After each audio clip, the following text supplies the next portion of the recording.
जय श्री कृष्ण। राधे राधे दोस्तों। जिस तरह से हम अपने ठाकुर जी से प्रेम करते हैं, हम अपने लल्ला से प्रेम करते हैं। हम सोचते हैं कि हमारी भक्ति में, हमारी सेवा में कभी किसी तरह की कमी न रह जाए। हमारे लल्ला की सेवा अच्छी तरह से हो रही है या नहीं, यह चिंता हमें हमेशा रहती है। हम भक्त अपने ठाकुर जी की सेवा बहुत ही प्यार से करते हैं। हमेशा कोशिश करते हैं कि हमसे कोई त्रुटि ना हो। पर दोस्तों, हमारे ठाकुर जी, हमारे लल्ला को कभी भी बाहरी तामझाम की आवश्यकता नहीं पड़ती। हमारे लड्डू गोपाल बस हमारी सेवा भाव से ही प्रसन्न हो जाते हैं। ठीक उसी तरह से हमारे बाल गोपाल भी अपने भक्तों को हमेशा अपने होने का, अपने साक्षात्कार का अनुभव करवाते रहते हैं। भगवान भी नहीं चाहते कि भक्तों का भरोसा उन पर से टूटे।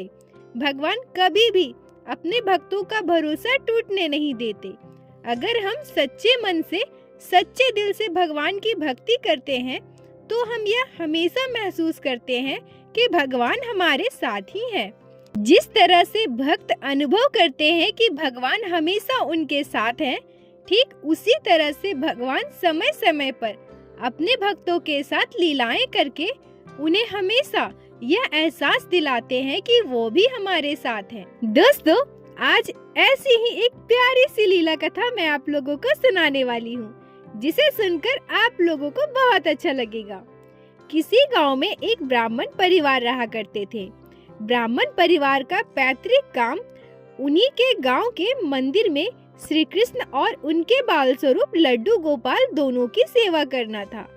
यह काम उनकी पीढ़ी दर पीढ़ी से चली आ रही थी। पंडित जी का एक छोटा सा बेटा था, 7 साल का। वो भी अपने पिताजी के साथ प्रत्येक दिन मंदिर जाया करता था। पंडित जी प्रत्येक दिन तरह तरह के पकवान श्री कृष्ण और लड्डू गोपाल को लगाया करते थे। एक दिन पंडित जी का बेटा उनसे पूछता है, पिताजी, आप तरह तरह के पकवान भगवान को लगाते हो, इतना सब कुछ, क्या वो सब खाते हैं क्या? पंडित जी कहते हैं, हाँ बेटा, क्यों नहीं खाते हैं? भगवान सब कुछ खाते हैं। अगर सच्चे मन से भगवान को भोग लगाया जाए तो भगवान सब कुछ खा लेंगे। उनका बेटा कहता है, क्या सच में भगवान सब कुछ खाते हैं? पर आप तो प्रतिदिन ये सारी चीजें प्रसाद के रूप में सब लोगों में बांट देते हैं, तो भगवान कैसे खाते हैं? तब पंडित जी अपने बेटे को समझाते हुए कहते हैं, बेटा, तुम्हें पता है भगवान अपनी आँखों से भोजन ग्रहण करते हैं। हम जो भी चीजें भगवान को भोग स्वरूप लगाते हैं, भगवान की दृष्टि पड़ते ही भगवान उसे भोग के रूप में ग्रहण कर लेते हैं और उसके बाद हम उसे प्रसाद के रूप में पाते हैं। अब छोटे से बच्चे की जिज्ञासा और बढ़ गई। वह अपने पिताजी से कहता है, तो पिताजी, क्या भगवान सिर्फ आँखों से ही ग्रहण करते हैं, मुख से हमारी तरह नहीं खाते? अब पंडित जी को लग रहा था कि कहीं उनके बेटे को यह न लगे कि यह सब कुछ जादू माया है। वास्तव में ऐसा कुछ नहीं होता, भगवान नहीं होते हैं। इसलिए पंडित जी अपने बेटे को समझाते हुए कहते हैं, बेटा, ये देखो छोटे से बाल गोपाल, तुम्हें पता है सारे भगवान अपने नजरों से ग्रहण करते हैं, परंतु यह हमारे नटखट से बाल गोपाल है। अगर हम इन्हें पूरी भक्ति से और सच्चे मन से कुछ भी भोग लगाएं, तो यह अपने हाथों से उठाकर मुख से ग्रहण करते हैं। पंडित जी का बेटा दौड़ते हुए सामने की दुकान में जाता है और वहां से 2 नारियल के लड्डू लेकर अपने पिताजी को देता है और कहता है, ये लो पिताजी, आज आप लड्डू गोपाल को नारियल का भोग लगाओ, मैं भी तो देखो लड्डू गोपाल कैसे खाते हैं। पंडित जी कहते हैं, हाँ बेटा, लड्डू गोपाल तुम्हारे लड्डू जरूर खाएंगे। पंडित जी भोग लगा देते हैं, परंतु मन ही मन सोचते हैं कि अरे ये क्या, अब लड्डू गोपाल तो खाएंगे नहीं। कहीं बच्चे के मन में यह भावना ना आ जाए कि ठाकुर जी नहीं है, भगवान नहीं है, वह हमारा बनाया हुआ कुछ भी स्वीकार नहीं करते। बच्चे के मन में जो भक्ति की भावना है, लड्डू गोपाल को लेकर जो श्रद्धा है, वह कहीं खत्म ना हो जाए। मन ही मन लड्डू गोपाल से पंडित जी प्रार्थना करते हैं और कहते हैं, हे गोपाल, इसे वही दिखाना जो आप दिखाना चाहते हैं। और उसके बाद पंडित जी मंदिर में पर्दा कर देते हैं। उनका बेटा कहता है, पिताजी आप मंदिर में पर्दा क्यों कर रहे हो? तो पंडित जी कहते हैं, बेटा लड्डू गोपाल अभी खाएंगे ना, अगर हम पर्दा नहीं करेंगे तो लड्डू गोपाल हमारे सामने नहीं खाएंगे। उनका बेटा कहता है, ठीक है पिताजी, हम यहीं बैठकर प्रतीक्षा करेंगे। थोड़ी देर के बाद पर्दा खोला जाता है। पंडित जी पर्दा हटाते हैं तो देखते हैं लड्डू अभी भी वहीं रखा हुआ है।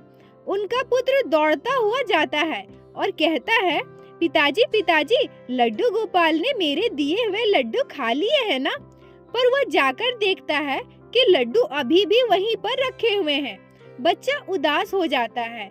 पंडित जी उसकी तरफ देखते हैं और उदास चेहरे से फिर लड्डू गोपाल की तरफ देखते हैं और लड्डू गोपाल के चेहरे की ओर देखते ही पंडित जी बिल्कुल चकित हो जाते हैं।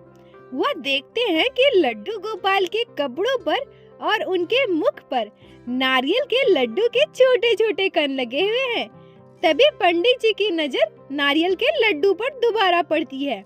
वह देखते हैं कि लड्डू पर दांत से काटने के निशान हैं और छोटे छोटे 2 हाथों के भी निशान हैं, जिसे देखकर पंडित जी बिल्कुल खुश हो जाते हैं और खुशी से चिल्लाते हुए अपने बेटे से कहते हैं, बेटा देखो इधर आओ, देखो लड्डू गोपाल तुम्हारे लाए हुए लड्डू खा लिए हैं और लड्डू पर भी लड्डू गोपाल के दांतों के निशान हैं और छोटे छोटे हाथों के निशान हैं। ये देखो लड्डू गोपाल के मुख में भी तुम्हारे लड्डू लगे हुए हैं। बच्चा बिल्कुल खुश हो जाता है और कहता है, हाँ पिताजी लड्डू गोपाल ने तो मेरे लाए हुए लड्डू खाए हैं। पंडित जी हाथ जोड़कर लड्डू गोपाल को प्रणाम करते हैं और नम आंखों से कहते हैं, हे गिरधर, आज आपने बच्चे की श्रद्धा को बनाए रखा, उसके विश्वास को टूटने नहीं दिया। दोस्तों, हमें अपने भगवान पर, अपने लड्डू गोपाल पर विश्वास रखने की आवश्यकता है। हमें हमेशा यही सोचना चाहिए कि हमारे बाकी बिहारी, हमारे लड्डू गोपाल हर परिस्थिति में हमारे साथ हैं। हम जैसा मानते हैं हमारे साथ वही चीजें होने लगती है। अगर हम भगवान को अपने साथ महसूस करेंगे, भगवान पर विश्वास रखेंगे, भक्ति रखेंगे, तो भगवान हमारे साथ जरूर रहेंगे। बोलो बाके बिहारी नाथ की जय, लड्डू गोपाल की जय, जय जय श्री राधे। दोस्तों, अगर आप लोगों को आज की ये लीला कथा अच्छी लगी हो, आपके दिल को छुई हो, तो कृपया वीडियो को लाइक करके अपने दोस्तों के साथ शेयर करें, जिससे बाकी भक्त भी लड्डू गोपाल की इस अद्भुत लीला कथा को सुन सके। और चैनल को सब्सक्राइब अवश्य करें, जिससे प्रत्येक दिन आप लोग हमारे चैनल पे श्री बाके बिहारी श्री लड्डू गोपाल की अद्भुत लीला कथा सुन सके।